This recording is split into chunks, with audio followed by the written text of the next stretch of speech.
barata. Dito ang barata.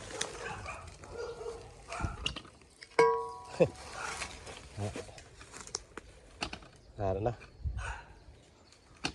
Check be. Medium asa. Ano tamang kataas. Ini sakto lang sa kay atong magtong Buka na lang dewa na nila buka. ngina namin mo inagali ya.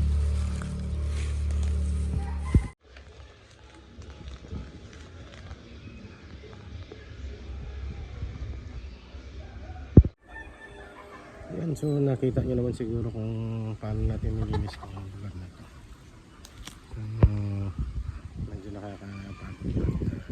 Okay lang. Ganun talaga pag-passion natin. So tingnan nyo naman, no? TV pala. Maliparan pala. So maliit lang siya. Yan, so maliit lang siya. Nasa 3 feet lang siya. So sakto lang makalipad yung manok. Hindi naman natin kailangan na sobrang taas. Ano? Importante kasi dyan na makalipad siya pagkatapos makapagakpak siya ng pakpak niya. So hindi natin kailangan sobrang taas. Importante pag nakatalon siya, malakas yung talon niya, maabot niya kaagad. So yun ang hinahabol ko. Hindi naman kasi laro ng pakpak to eh. Sabi nila oo, pag malakas daw yung pakpak, malakas daw pumalo. Hindi. Pag malakas yung tumalon at maabot niya na hindi na kailangan magpagakpak, ibig sabihin malakas ang paa niya. So para sa akin, yun. So maraming salamat guys and goodbye. Matinita.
Reklamo ka na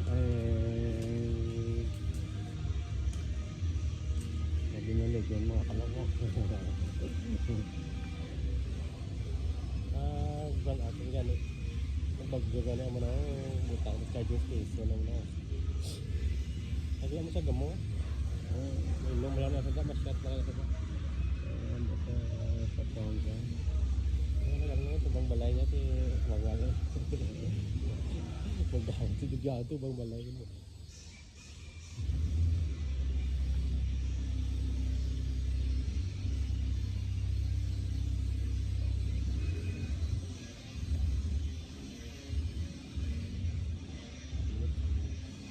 Sabi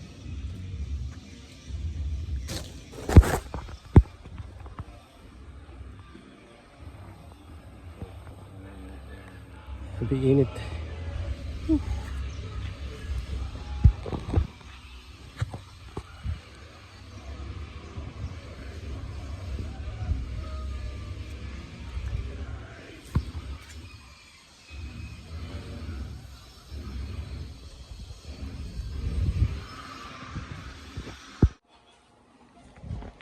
Yun, hindi pa ako nagawa ng ranging, tinatamad ako.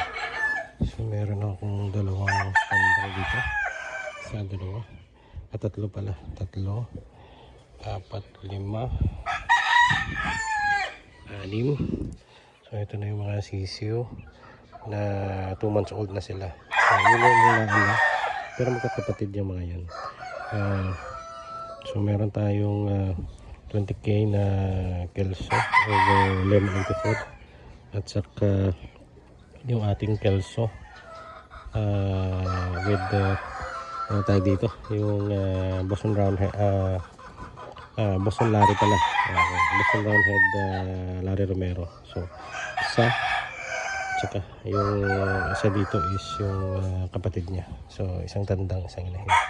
So natin isa, dalawa, tatlo, apat, lima, 6,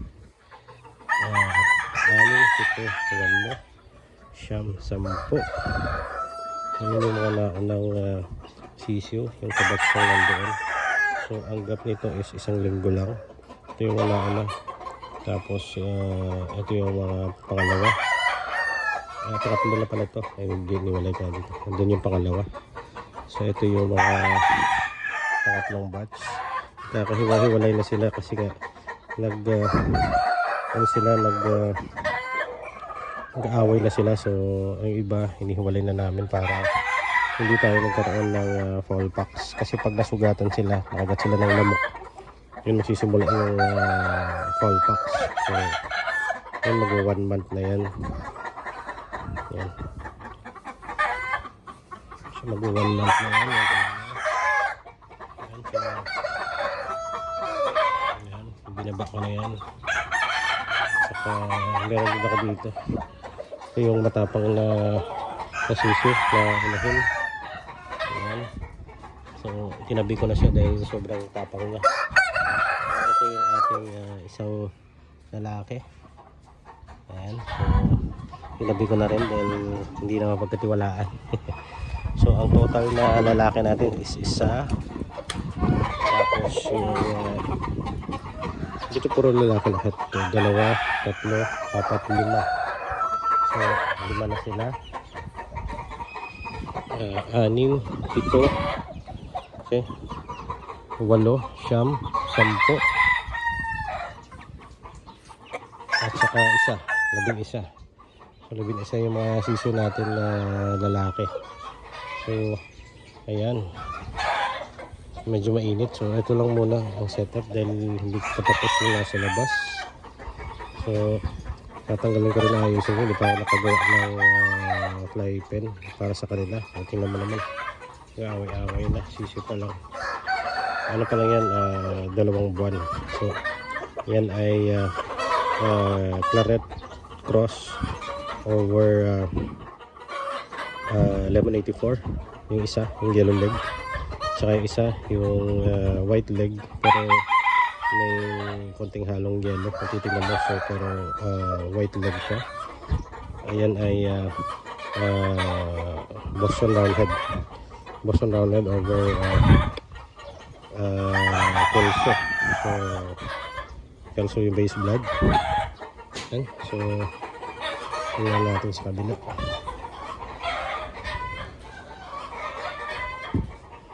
So meron na ako dito nagawang TP. Hindi naman TP ito. Ano lang, tawag namin siya dito, hululunan. So ayan, hindi ko pa nalinis, ano, so konti pa ng linis ko. So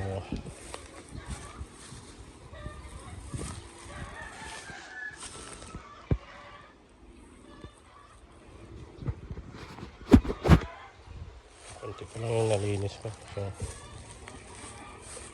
ito yung ginawa nating hululunan. So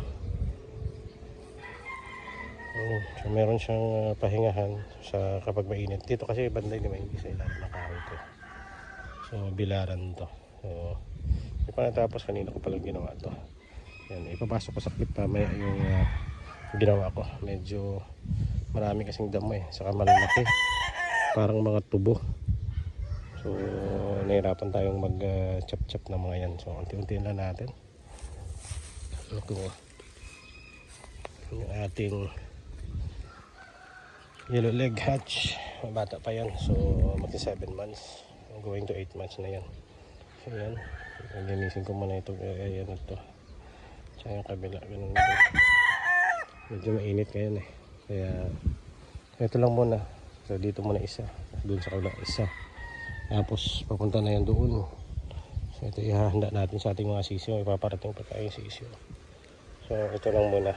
So salamat.